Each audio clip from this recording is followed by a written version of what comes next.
G'day gang, this episode's going to be a how-to, and the how-to topic for today is how to put some new springs and bump stops into Audrey.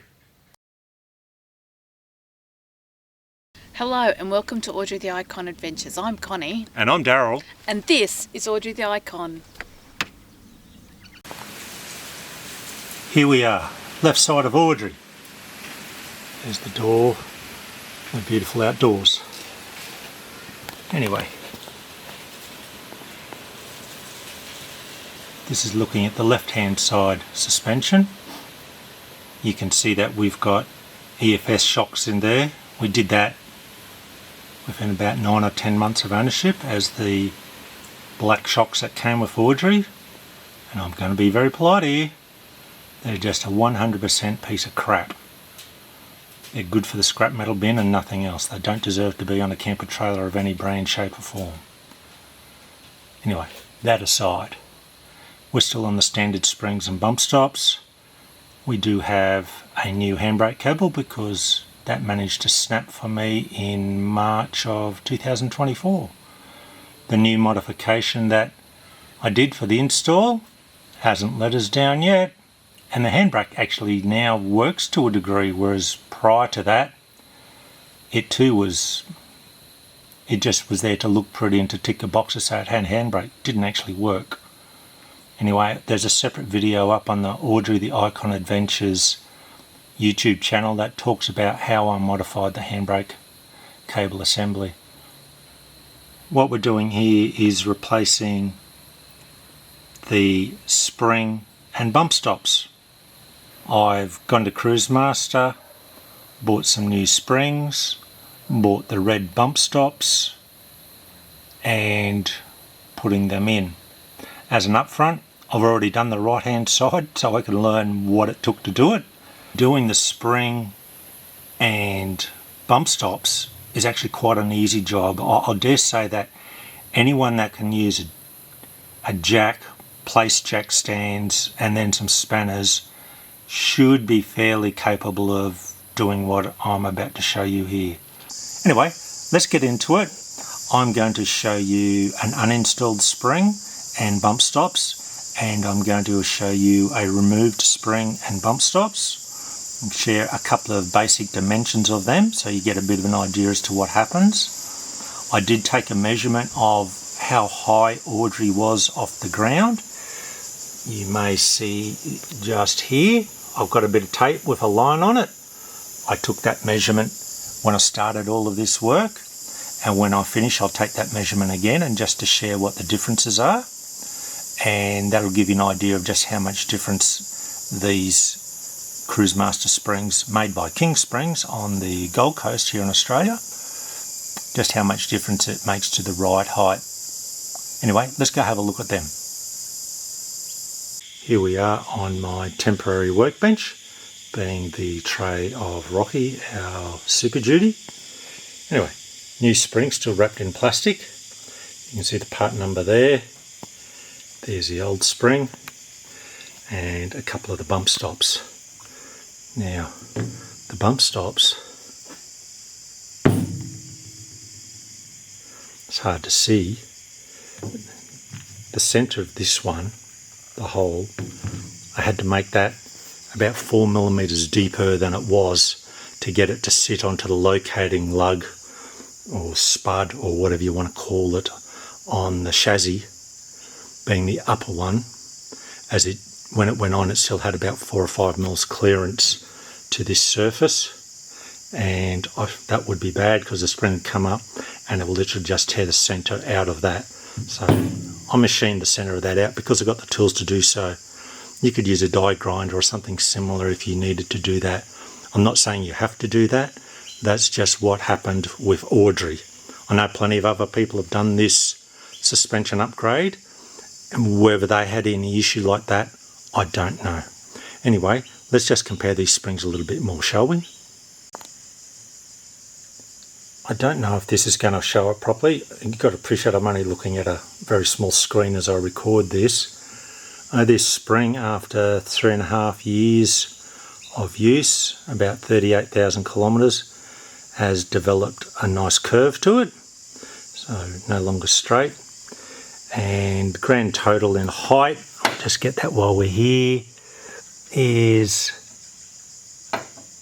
gosh, I'm going to be generous and call it 258 millimeters. That's with the bump stops in it.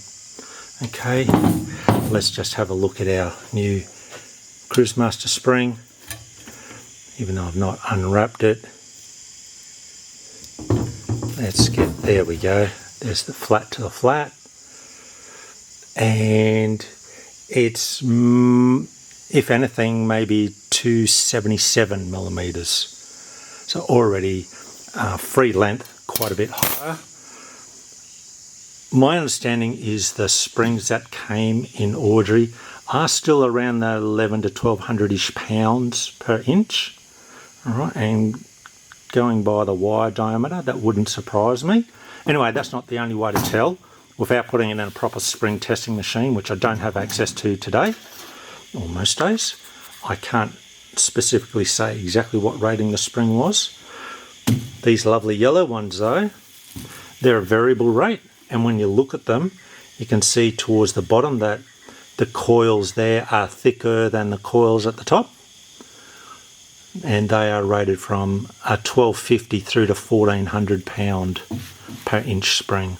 So when installed, it'll compress however much it does, and it'll be getting stiffer and stiffer the more that it compresses. Anyway, so you can see that this spring's significantly taller even without the bump stops. These bump stops are only about 5 millimeters thick in the bottom. And these ones here, I'm not even going to pull them out because these springs are just going to go to the scrap metal bin. That's all they're good for. Alright. Anyway, so that's the part number for the bump stops. You'll see I've got red bump stops. Cruisemaster has a blue bump stop and a red bump stop. The blue bump stop is if you use the 950 pound springs. 950 pound springs in our trailers are just too soft. Even though the doco says, yeah, for the weight of our trailer, they should be about right, just the geometry and the way they're installed, they're no good. There's literally just too much force on them, and they're most of the way towards coil bind before you even go and hit a bump. So that's where the blue bump stops are used. For the 1250 1400 spring, definitely the red bump stops. When you order these, they come individually. So therefore you need to order a pair of springs, and you need to order 4 of the bump stops. Otherwise you'll get 2 and go, oh, I've got to order more and pay more freight. Just a little heads up there. Anyway, let's go and get this change out of the old spring and the change in of the new spring happening, so you're not just listening to me talk here. Back looking at Audrey's left suspension, you'll see I've got a jack underneath the drum here, and we are on the stand. What I'm going to do is just jack the drum up slightly to take pressure off of the restraining chain at the back there, because it's pulled tight. We will remove the bolt holding the shock absorbers and just swing them down out of the way. We will get the chain out of the way, and then we'll be able to lower this arm down and have the spring and bump stops come out. Let's do that. I'm not going to film me doing that. I'm just telling you what I'm doing, so when we come back, we'll be able to show you what we've achieved. There you go, you can see the chain hanging loose. No gimbal here, so a bit of camera shake. 24mm socket each side to undo that big critter. Okay, and it was very tight, as it should be. You don't want to come undone. Now, the bolt that goes through the shock absorbers, you can see that I've poked it part way through. I have aftermarket hardware. I bought all new hardware when we did our EFS shocks, just to make sure that we had good quality gear in there. 19mm nut, 18mm bolt head. And you might go, oh, how the heck are you going to get it out of there? Because it's not just going to pull out by hand. Bear with me here and I'll give you a bit of a show of how I do it.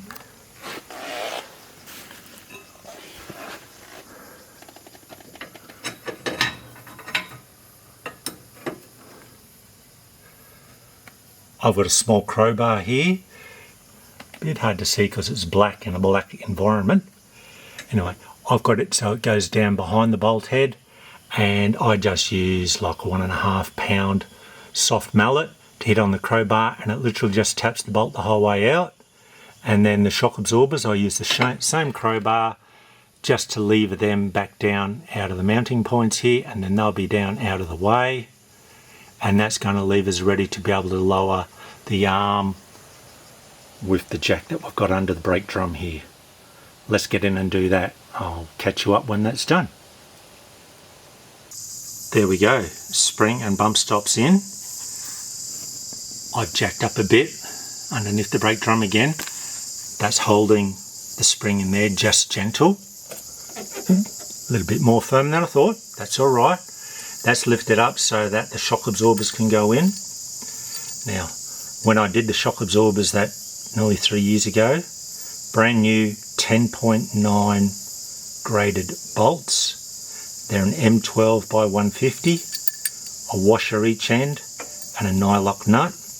And when I put them on and torque them up to 90 Newton meters, I also use Loctite. And all the rough road we've been on, never come loose, never had to be retension. So that's what we use there. To put that bolt in can be a little bit tricky. You're wanting to line up all those mounting tabs with the shock absorbers. I grabbed one of the old bolts, I ground the end down to a bit more of a point, and I was able to tap it through and use it as a roll to help line everything up. And when it was all lined up, I'd tap it out, and then I put that bolt in, bit of Loctite, tension it up, job done.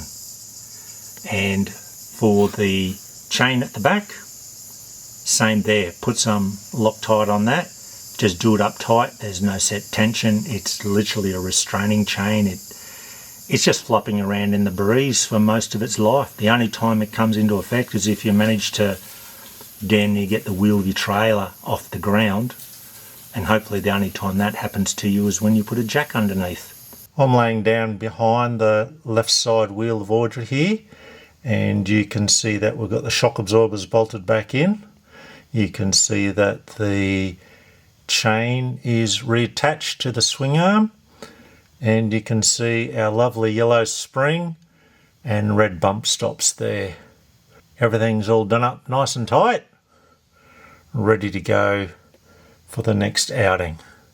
Job done, wheel back on, wheel nuts tensioned up to 165 Newton meters.